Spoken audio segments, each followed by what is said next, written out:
साथियों, आपका स्वागत है राज कॉमिक्स और जादू की झील बाकेलाल का ये हंसी से गुदगुदाता हुआ एक कॉमिक्स। देखिए, ये इसका मेन पेज है। राक्षस पीछे से तलवार से वार करना चाहता है और बाकेलाल जो कि अपने शरीर पर कुछ पहने हुए नहीं है, सिर्फ एक टोकरी पहने हुआ है और एक पत्थर उठाए हुए है और सोते हुए राजा विक्रम सिंह को मारने की कोशिश कर रहा है। खैर, आप तो जानते ही हैं, वो राजा विक्रम सिंह को तो मारना चाहते ही है ना, इसी में लगा रहता है। आइए देखिए क्या मज़ा आता है इसमें। बाकेलाल और जादू की झील। तो प्यारे बच्चों, एक बार फिर शुरू हो रहा है विशालगढ़ की खोज का वह सफ़र जो हमें बाकेलाल और विक्रम सिंह के साथ एक साथ तय करना है। दोनों ढूंढ रहे हैं विशालगढ़ कैसे पहुँचे। उधर राजा बोलते हैं, बाकेलाल, आह, कितना प्यारा कमल का फूल खिला हुआ है। जी हाँ महाराज, एक खूबसूरत फूल वो है जो कीचड़ में खिला हुआ है और दूसरा ये बाकेलाल जो आपके साथ है। दोनों फूलों का कीचड़ के साथ कितना गहरा संबंध है, तो समझ गए ना आप। राजा विक्रम सिंह को कीचड़ बता रहा है ये बाकेलाल। लेकिन विक्रम सिंह का दिलो दिमाग तो उस वक्त घूम रहा था विशालगढ़ के महल में। उन्हें रानी स्वर्णलता की याद आ रही थी। रानी स्वर्णलता को कितने पसंद है कमल। याद आ गया विक्रम सिंह को जब वह मनहूस दिन जब कंकड़ बाबा ने उन्हें वो श्राप दिया था। अब तुम प्राणी जगत की 84 लाख योनियों में प्रवेश के बाद ही पुनः मानव योनि प्राप्त कर सकोगे और उनके इस श्राप के कारण ही 84 लाख योनियों में इन्हें दोनों को जाना पड़ा। और जिस तरह से कभी राक्षस बन जाते हैं, कभी सांप बन जाते हैं, और तो कभी कंकाल बन जाते हैं, तो कभी पक्षी बन जाते हैं, कभी डॉग्स बन जाते हैं, तो कभी राक्षस बन के घूम रहे होते हैं। और जब वे पृथ्वी पर वापस लौटते हैं तो ऋषि भंगोड़ी मिल जाते हैं। ऋषि भंगोड़ी ने विक्रम सिंह को श्राप दे दिया था। हो, हम तुम्हें श्राप दे रहे हैं, आज से तेरे शरीर में नए नए विकार उत्पन्न हो जाया करेंगे। हाँ, एक विकार ठीक होगा, हाँ तो दूसरा हाँ उत्पन्न हो जाएगा। हाँ हाँ हाँ, जिसके फलस्वरूप विक्रम सिंह के किसी भी अंग में विकार आ जाता था। और तब से आज तक विशालगढ़ की खोज में ना जाने कितनी मुसीबतों का सामना करते चले आ रहे थे दोनों। तभी विचारों की दुनिया से बाहर आ गए विक्रम सिंह। बाकेलाल, मुझे वो कमल ला दो। आपकी मर्जी है, यही मर्जी है तो मैं कमल लेके आता हूँ महाराज। हाँ, बाकेलाल जा पहुंचा कमल के फूल के निकट। प्यारे कमल के फूल, लगता है इस जीवन में तो मुझे कीचड़ से मुक्ति नहीं मिलने वाली। इस कीचड़ से निकालकर दूसरी कीचड़ के पास पहुंचने वाला है तू। बाकेलाल ने फूल आकर विक्रम सिंह को दे दिया और, बाकेलाल, तुम नहीं जानते यह फूल लाकर तुमने हम पर कितना बड़ा उपकार किया है। और उस फूल में वो देखते हैं रानी स्वर्णलता का मुखड़ा।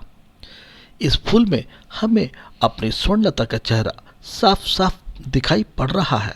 दोनों आगे बढ़ चले और सहसा, अरे बाकेलाल, तुम्हारी टांगों पर इतना कीचड़ जम गया है, जाओ जाकर झील में नहा लो और मैं कुछ देर विश्राम कर लेता हूँ। जी हाँ महाराज। ऐसा कह के बाकेलाल ने अपने कपड़े उतारे और चड्डी में कूद गया जाकर नदी में।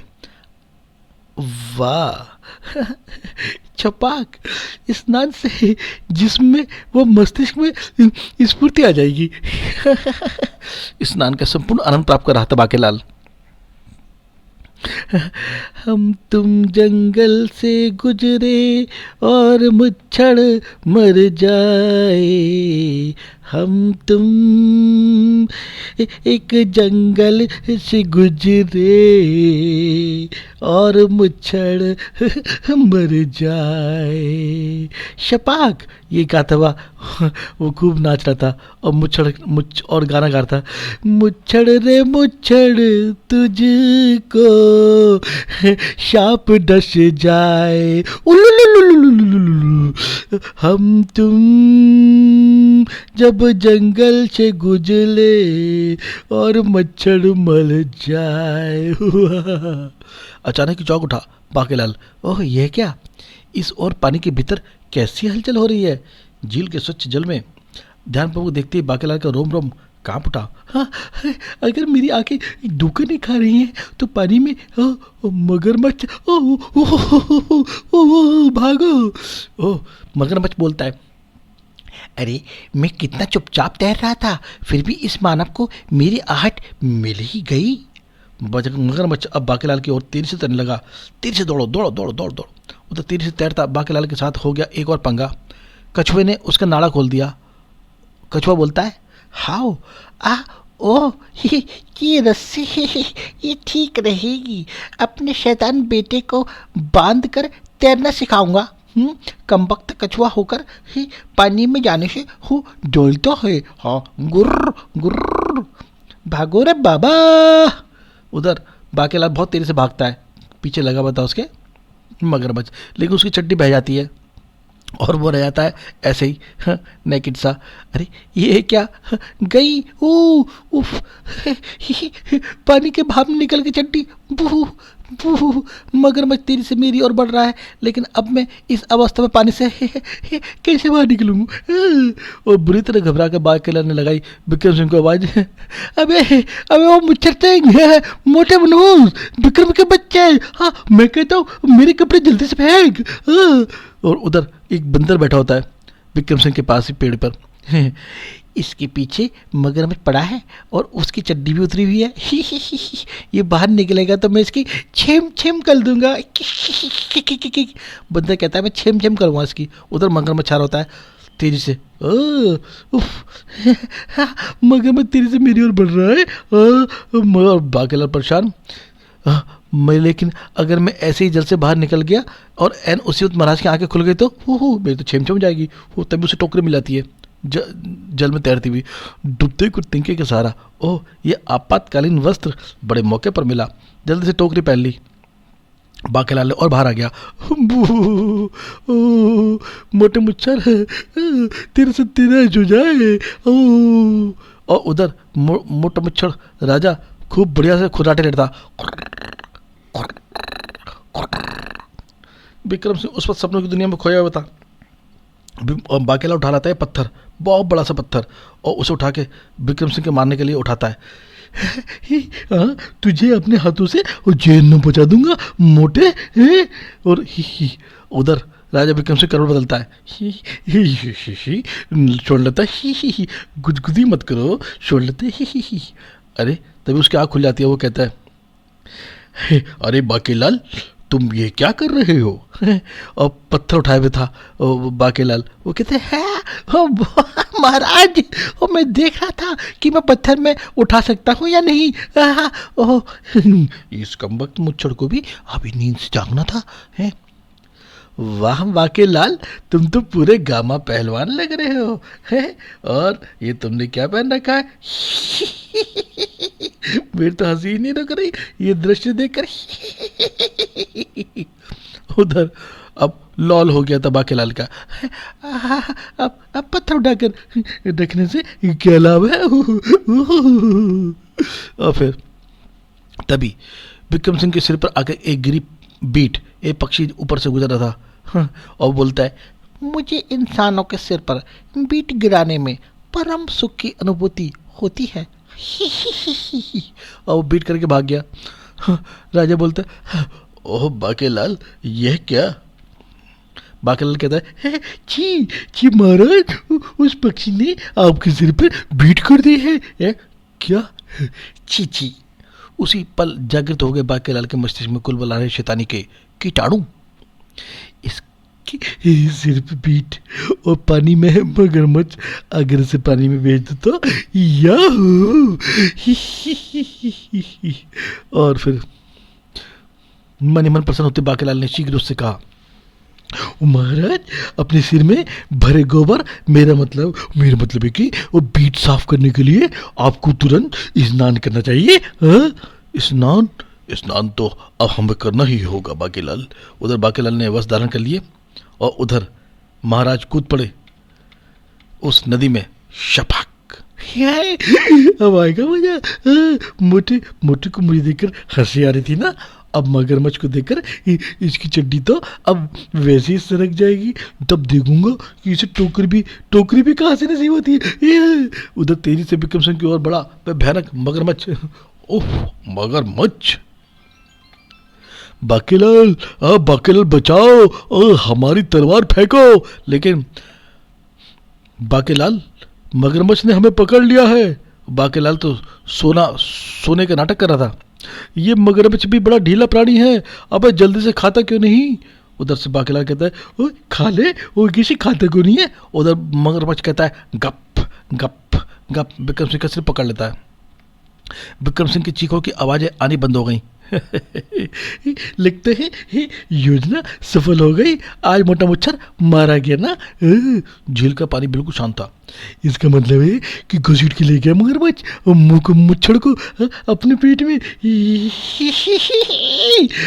अब जल्दी यहाँ से चला जाए, क्योंकि मुझे अब लग रही है भयंकर भूख। और यह क्या?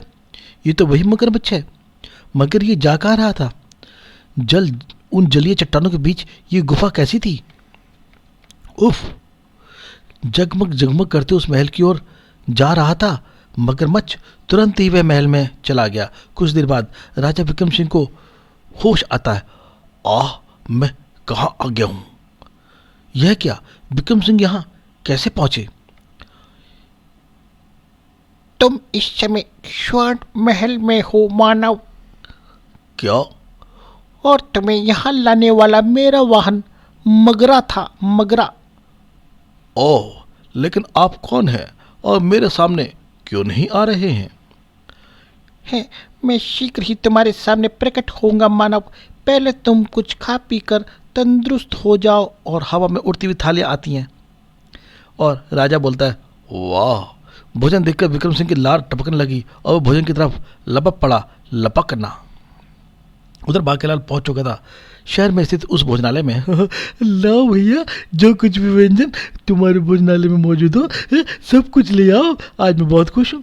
बहुत खुश था वो, आज तो राजा मर गया है। अभी लाया हजूर। शीघ्र ही बाकीलाल के आगे लग गए कई प्रकार के व्यंजनों का ढेर और बाकीलाल ने सर्वप्रथम उनमें से उठाया खीर का बर्तन।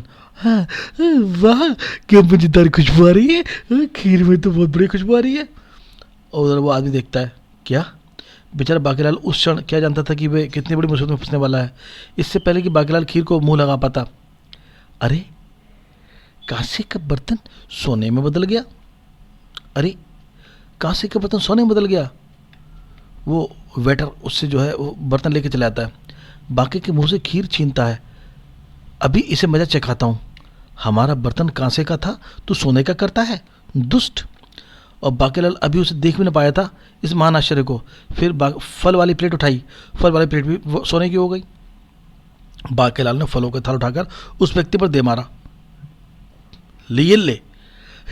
बाकीलाल से गुस्ताखी वो करता है, मूर्ख। पहले चक मजा।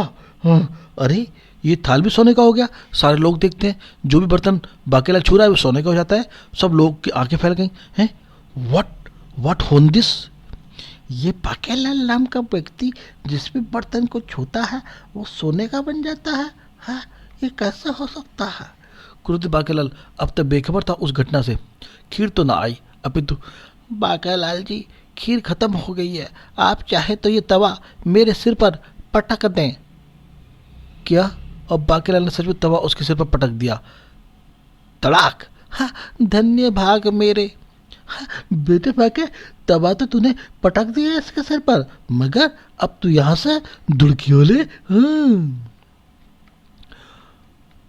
फिर जैसे ही बाकीलाल भोजनालय से बाहर निकला, एक बर्तन किसी ने फेंक के मारा उसके सिर के ऊपर। आवाज आई, टन! मर गया। दर्द से दोहरा हो गया था बाकीलाल, क्योंकि लोटे ने उसके मस्तिष्क के सारे तार झंझना दिए थे।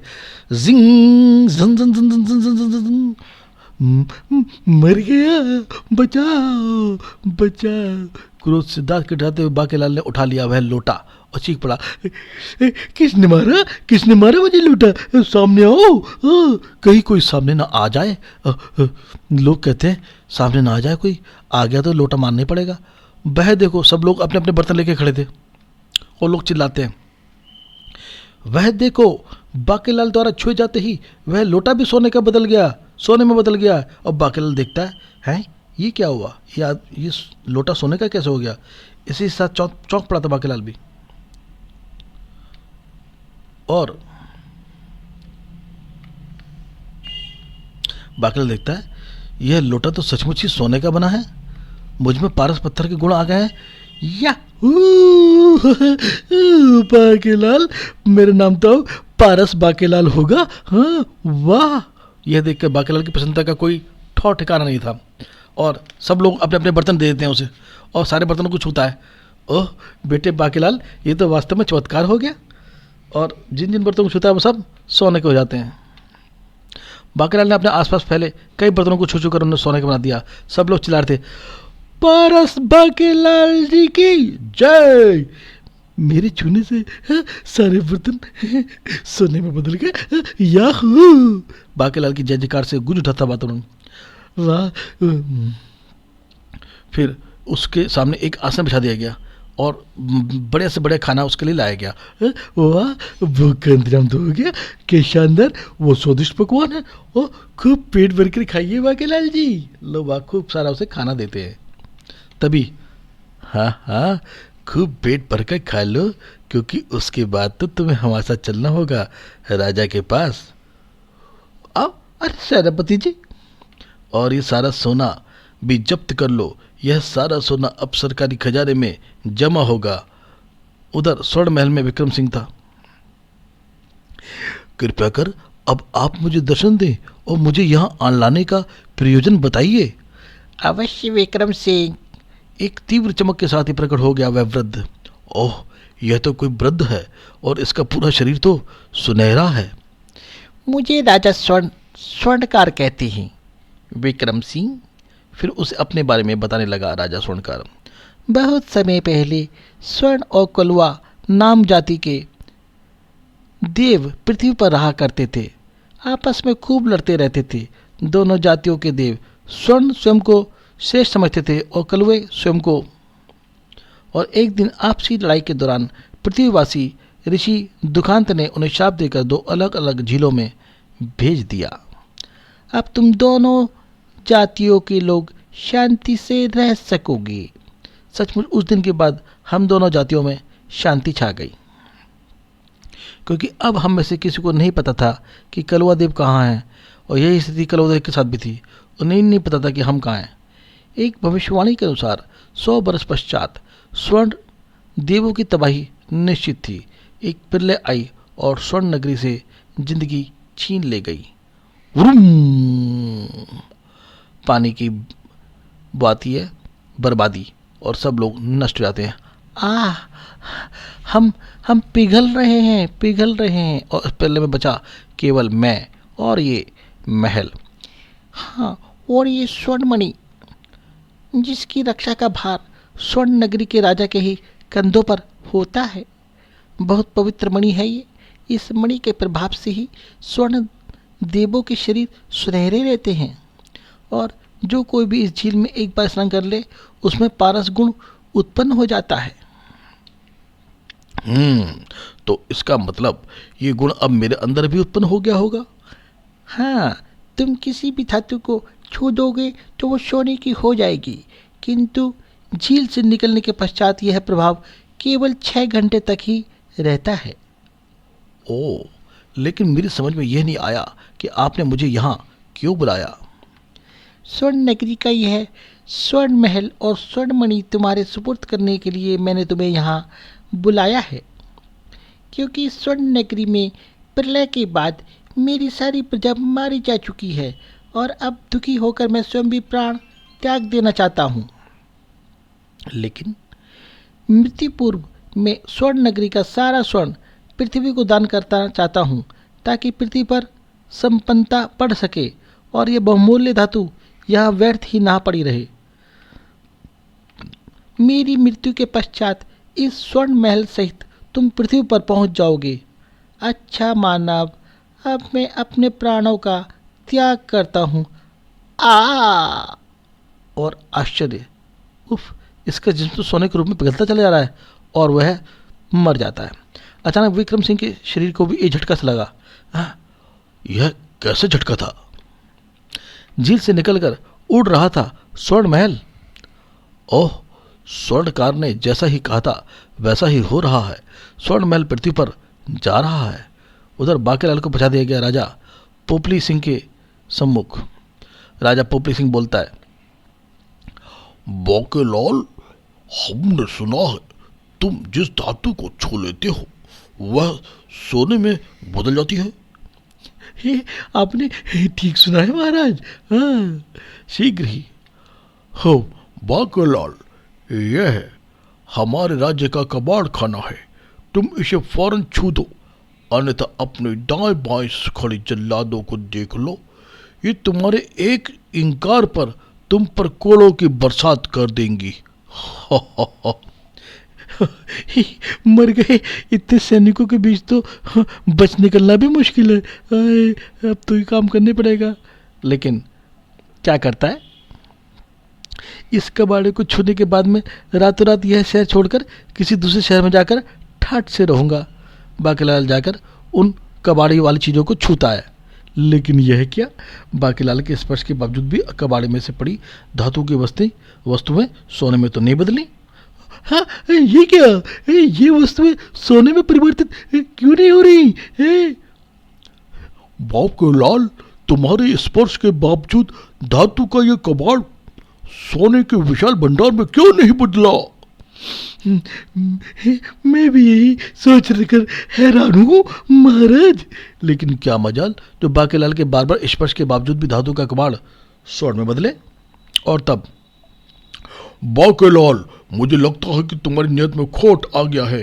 तुम जानबूझकर इस कबाड़ को स्वर्ण भंडार में नहीं बदल रही, जिसका दंड तुम्हें अवश्य भुगतना पड़ेगा। मैं तुम्हें आखिरी अवसर देता हूँ। किंतु महाराज, मैं ऐसा न जानबूझकर नहीं करता। बांकेलाल को मिला आखिरी अवसर भी व्यर्थ चला गया। और तब पोपली सिंह ने क्रोधित होकर आदेश दे दिया, कोड़े बरसाओ। और फिर सड़ाक, नहीं, बरसाओ। सड़ाक सड़ाक, और बरसाओ, खूब बरसाओ। सड़ाक, हाय, मार डाला, मार डाला जालिम। तब तक बरसाओ जब तक इसे वो मंत्र याद न आ जाए जिससे धातु सोने बदल जाती है। सड़ाक, नहीं, हाय मेरी फूटी किस्मत, ये क्या हो रहा है? घोड़े की मार उससे आगे तो भूत भी नाचने लगते हैं। तब बांकेलाल बोलता है, ठहरिए महाराज, धातु को सोने में बदलने के लिए मुझे झील के किनारे फिर से कड़ी साधा करनी होगी। जान बचानी है तो ये झूठ तो बोलना ही पड़ेगा। सैनिकों की जबरदस्त पहरे में बांके पहुंचा झील के किनारे। भागने का कोई भी अवसर नहीं मिल रहा। लेकिन अब झील के अंदर, रास्ते में झील के अंदर पानी के अंदर मैं वहां से फुटकी हो लूंगा। ओ राजा के बच्चे, फिर तुझे भी देख लूंगा। हाँ? तभी सेनापति ने बांकेलाल की टांग में बांधी रस्सी। बांकेलाल, इस रस्सी की लंबाई से अधिक दूर न जाना। ये रस्सी खोलने में मुझे कितनी देर लगेगी, ये सोचता है बांकेलाल। और पानी के अंदर कूद पड़ता है और तैरता चला गया, दूर तैर के चला गया। रस्सी तो कहता मैंने पानी के अंदर उगे वृक्ष की शाख से बांध दिया है और अब रास्ता साफ है, बस एक बार दूसरे किनारे पे पहुंच जाओ। बांकेलाल थोड़ी देर बाद ही पानी की सतह पे फिर निकल आता है। अब मुझे कोई नहीं पकड़ पाएगा। लेकिन उसी पल बांकेलाल पे मानो घड़ों पानी फैल गया था। बांकेलाल, हम जानते थे कि तू ऐसी कोई हरकत जरूर करेगा, इसलिए हम तुझसे पहले ही इस नाव से यहाँ आ चुके थे। और उन्होंने जब बांकेलाल बाहर निकलने के लिए जा रहा होता है उसे हाथ पकड़ के बाहर निकाल लिया। आओ। और फिर शीघ्र ही राजा के पास ले गए उसे। बांकेलाल, जल्दी करो, इन सब चीज़ों को सोने में बदल दो।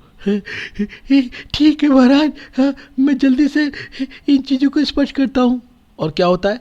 कुछ भी नहीं हुआ, सारा कबाड़ कबाड़ की तरह पड़ा, कोयला बन गया। अभी राजा मेरा टेटुआ दबाए बिना नहीं मानेगा। राजा चिल्लाता है, बरसाओ, कोड़े बरसाओ उसके ऊपर, सड़क सड़क सड़क, आ। मार से बचने के लिए मूर्छित होने का नाटक करना पड़ा बाकेलाल को। फिर राजा पोपली सिंह के आदेश पर सैनिक बाकेलाल को उठाकर ले गए। ये सैनिक मुझे किसी कच्चे की खाड़ी में फेंकने जा रहे हैं। कच्चे की खाड़ी में फेंकने जाते हैं उसे। सैनिकों ने बाकेलाल को कच्चे की खाड़ी में फेंक दिया। इस दुष्ट के लिए यही दंड उपयुक्त है। खाई में पहुंच के बाकेलाल का शरीर रुका। सारा शरीर पके फोड़े सा दुख रहा है। लेकिन यहाँ कच्चे की खाड़ी में क्या होगा? बेटे बाकेलाल, तू फिर किसी मुसीबत में फंसने जा रहा है? उसी समय गूंजता अट्टहास। तूने सच कहा बाकेलाल, कच्च की खाड़ी में है राक्षस, कच्छकूप। बाकेलाल ने गर्दन जो घुमाई, सामने खड़ा पाया एक भयंकर राक्षस, और बड़ा विशाल का है। हा, और मृग छाल पहने हुए था वो राक्षस। बाकेलाल, मेरे हाथ में जो तलवार है यह किसी भी प्राणी को पल भर में पिघला देती है, और मैं उस पिघले हुए द्रव्य को पीकर अपनी भूख प्यास मिटाता हूँ। ये बस एक बार ये तलवार तुझसे छुआना काफ़ी होगा। बच्चों बड़ा आया बचने वाला। हाय, मर गया, यहाँ तो कांटों में गिरा हूं मैं आके। बाकेलाल ने फट तोड़ ली एक कांटों भरी टहनी, और कच्छकूप राक्षस से बचने के लिए मुझे कुछ तो करना ही होगा। और एक कांटों भरी टहनी मारी उस राक्षस के सड़ाक, और राक्षस बोलता है, यह तो खुजा झाड़ी है। सड़ाक एक और मारता है। बाकेलाल, मैं एक हाथ से खुजाते हुए भी तुझे खत्म कर दूंगा। और राक्षस को मच जाती खुजली, एक हाथ से खुजा लगता है। ओह नहीं, बाकेलाल नीचे गिर जाता है। नदी किनारे पर जाकर आकर बाकेलाल वहाँ गिरता है, और फिर अरे ये तो मेरी वही खोई हुई चड्डी है। उसे चड्डी मिल जाती है अपनी, वहाँ एक झाड़ी में लटकी हुई थी चड्डी उसकी। और फिर उधर राक्षस आ जाता है, सिर पर आ पहुंचता कच्छकूप। चलो अच्छा हुआ बाकेलाल, जो तुझे मरने से पहले तेरी खोई हुई कोई चीज मिल गई। अरे बाप रे! बाकेलाल ने आओ देखना ताव झट अपनी चड्डी उठाकर राक्षस कच्छकूप के चेहरे पर फेंक मारी, और जब सड़ाक की आवाज से चड्डी फेंकी, और राक्षस चिल्लाया, अयो अयो मारे, अयो। गीले वस्त्र ने तीर का से काम किया था। बाकेलाल ने पुनः उठाई वह खुजा झाड़ी, और उसकी खुजा झाड़ी उसने मारी उसके सड़ाक। हाय मर गया, अयो मारे। बाकेलाल तड़ातड़ खुजा झाड़ी के वार राक्षस पर करता चला गया। नहीं बाकेलाल, मुझे खुजा झाड़ी से मत मारो, मैं खुजा के परेशान हो गया हूँ। और फिर बाकेलाल ने झाड़ी फेंक दी एक तरफ, और उठा ली राक्षस की तलवार। दुष्टाक्षस, अब देख बाके और अपनी तलवार की धार को। नहीं, राक्षस चिल्लाता है। बाकेलाल ने जरा भी विलंब न किया और तलवार राक्षस से छुआ दी, और नहीं, अगले पल पिघलता चला गया राक्षस कच्छकूप। वाह, ये तलवार तो बड़ी चमत्कारी है। और तब अचानक, राजा पोपली सिंह आ रहा हूँ, अब मैं तुझे पोपला करने। तूने मुझे मेरे साथ बदतमीजी की थी, अब मेरे पास जादुई तलवार है। उधर विक्रम सिंह को लेकर स्वर्ण महल उतरा। ठीक राजा पोपली सिंह के महल के पास पहुंच गया वो। उधर राजा विक्रम सिंह कहता है, न जाने इस समय मेरा बाकेलाल कहाँ होगा। उधर राजा पोपली सिंह के महल में मच गई थी सनसनी। अरे ये स्वर्ण महल रातों रात यहाँ कहाँ से आ गया? महाराज, ओ ये तो हाँ, थुद थोड़े से निमित लगता है, ये तो थोनेता लगता है, थोनेता। इस बात की तुरंत तहकीकात आवश्यक है। सैनिकों को भी होशियार रहने का आदेश दे दो। हम यहाँ के राजा है, राजा पोपली सिंह। क्या इस स्वर्ण महल के मालिक आप हैं? वो राजा पोपली सिंह आके मिलता है राजा विक्रम सिंह से। हाँ, नहीं, मेरा नाम विक्रम सिंह है। यह महल तो मैं आपके ही सुपुर्द करना चाहता हूँ, ताकि आप इस स्वर्ण का प्रयोग करके भले कार्य कर सकें। क्या सोने का इतना विशाल भंडार आप मुझे सौंपना चाहते हैं? हाँ, यह तो बड़ी ही खुशी की बात है। अरे कोई है, विक्रम सिंह जी के लिए तुरंत खाने पीने की व्यवस्था करो। विक्रम सिंह कहता है, और यह स्वर्ण मणि भी आप ही रखिए महाराज, भला मैं इसका क्या करूंगा? इसके रहते आपको कभी किसी चीज की कमी नहीं होने की। विक्रम सिंह जी के लिए शरबत फौरन लेकर आओ। विक्रम सिंह जी, अगर आपको किसी भी चीज़ की आवश्यकता हो तो आप निसंकोच कह देना, हम सब कुछ करेंगे आपके लिए। मुझे बाकेलाल के सिवाय भला किस चीज़ की कमी है? राजा विक्रम सिंह को बाकेलाल की याद आ रही थी। उधर वो पोपली बोलता, राजा बाकेलाल? ओह, तो बाकेलाल विक्रम सिंह का साथी है। अगर इसे पता चल गया कि हमने उसके साथ क्या सलूक किया है तो ये सारा सोना हमारे हाथों से छीन लेगा। सेनापति विक्रम सिंह को लेकर तुरंत उस झील के किनारे पहुंचता है। हमें अफसोस है महाराज कि बाकेलाल ने आपकी याद में इस झील में डूबकर अपनी जान दे दी। हाय मेरा प्यारे बाकेलाल, आए तूने क्या किया? राजा विक्रम सिंह रो पड़ता है। मुझे अकेला छोड़ दो, मैं कुछ देर यहाँ बैठकर अपने बाकेलाल को याद करूँगा। सैनिकों चलो, और सेनापति वहाँ से निकल लेता है। क्यों नहीं विक्रम सिंह जी, हम भी तो यही चाहते हैं कि कोई जंगली जानवर आपको मारकर खा जाए तो महल व मणि पर हमेशा के लिए हमारे राजा का कब्जा हो जाएगा।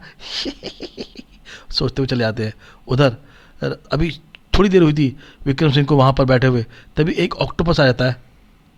ओह, ये क्या? और उसे पकड़ लेता है। अष्टपाद उसे ले गया झील में स्थित कलुआ देवों के महल में। हा हा हा हा हा हा हा हा। तुम कलुआ देवों के राजा कलूटा के सामने खड़े हो। हा हा हा हा। जहां खड़े होकर झूठ बोलने वाले का सिर कलम कर दिया जाता है। हा हा हा हा। बताओ, इस झील में लाए जाने से पूर्व तुम्हारे जिस्म की रंगत एक मानव होने के बावजूद भी सुनहरी क्यों थी? हा हा हा हा। और कुछ भी ना छिपा पाया विक्रम सिंह। फिर ओह, इसका मतलब वह स्वर्ण मणि पृथ्वी पर राजा पोपली सिंह के पास है, जो अगर हमें मिल जाए तो हमारी काली कलूटी बैगन लूटी काया सुनहरी हो जाए। वाह, आक्रमण, हमें लानी है स्वर्ण मणि। और सारे दैत्य कलुआ लोग चल पड़ते हैं, अन्यथा हम पूरे पोपली नगर को कोल मणि से छू छू कर कोयले की बना देंगे। हा हा हा हा हा। और विक्रम सिंह को उन्होंने विवश कर दिया था पोपली नगर का रास्ता दिखाने को। अब राजा सोचता है, मुझे इन्हें स्वर्ण मणि के विषय में नहीं बताना चाहिए था, मगर अब क्या हो सकता है।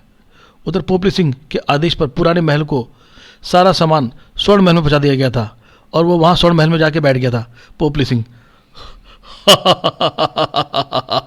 आज से हम यहाँ रहेंगे और स्वर्ण सिंहासन पर बैठेंगे।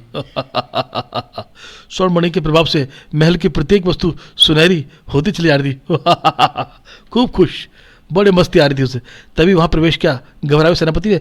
महाराज महाराज, गजब हो गया, कलुआ देवों की सेना ने हमारे नगर कोयले में परिवर्तित कर रहे हैं और तेरी के साथ स्वर्ण महल की ओर आ रहे हैं। क्या?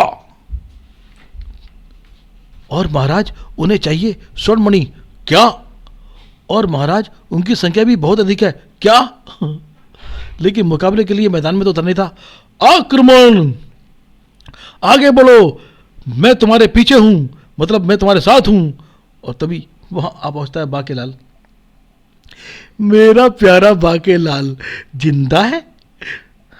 हे, अरे मुच्छड़, तू अभी जिंदा है? बाकेलाल बोलता है, मुच्छड़ जिंदा है तू? तभी दोनों की ओर की सेना टूट पड़ी एक दूसरे पर। मारो मारो मारो, इसे मालो मालो, इस साले को मालो, माल डालो। और आक्रमण का लाभ उठाकर विक्रम सिंह आ पहुंचा था बाकेलाल के निकट। बाकेलाल, तुम ठीक वक्त पर पहुंचे। अब पोपली नगर की रक्षा तुम ही कर सकते हो। दिखा दो दुश्मनों को अपनी तलवार की धार। मगर मगर महाराज। तभी कई सैनिक बड़े विक्रम सिंह और बाकेलाल की तरफ।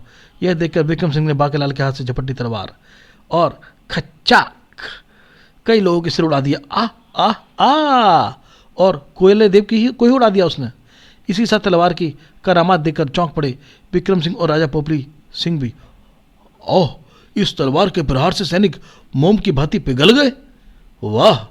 और फिर तो दोगुने उत्साह के साथ राजा पोपली सिंह और उनकी सेना ने लड़ा वह युद्ध। मारो काटो, क्योंकि अब हमारे साथ है चमत्कारी तलवार भी, जिसे बाकेलाल लाया है। विक्रम सिंह, मैं इस तलवार को भी कोलमणि से कोयला बना दूंगा। हा हा हा हा। कोयला देव बोलता है। राजा कलूटा। विक्रम सिंह न केवल राजा कलूटा के वार से ही बचा था, बल्कि तलवार के स्पर्श के साथ ही पिघलने लगा था कलूटा। और कलूटा चूंकि कोलमणि दबी थी राजा कलूटा के हाथ में, वह भी पिघलकर बहती चली गई। ओह नहीं, यह देखकर कलवा पैर देवों का हौसला भी पस्त हो गया। उफ, महाराज पिघल गए, भागो वरना हम सभी मारे जाएंगे। मारो मारो। और भागते हैं सारे के सारे कोयला देव। लेकिन अब वहां से भागना इतना आसान ना था। खच आ, ओह खच आ, क्रैश आ। बाकेलाल की यह चमत्कारी तलवार ही आज निश्चित करेगी हमारी जीत। राजा विक्रम सिंह और पोपली सिंह ने सबको मार गिराया। इस तरह विजय हुई राजा पोपली सिंह की। बोलो विक्रम सिंह की जय। बाकेलाल, हमें क्षमा कर दो, हमने तुम्हारे साथ बुरा सलूक किया और तुमने मुसीबत के समय यह चमत्कारी तलवार यहाँ लाकर हमारी मदद की।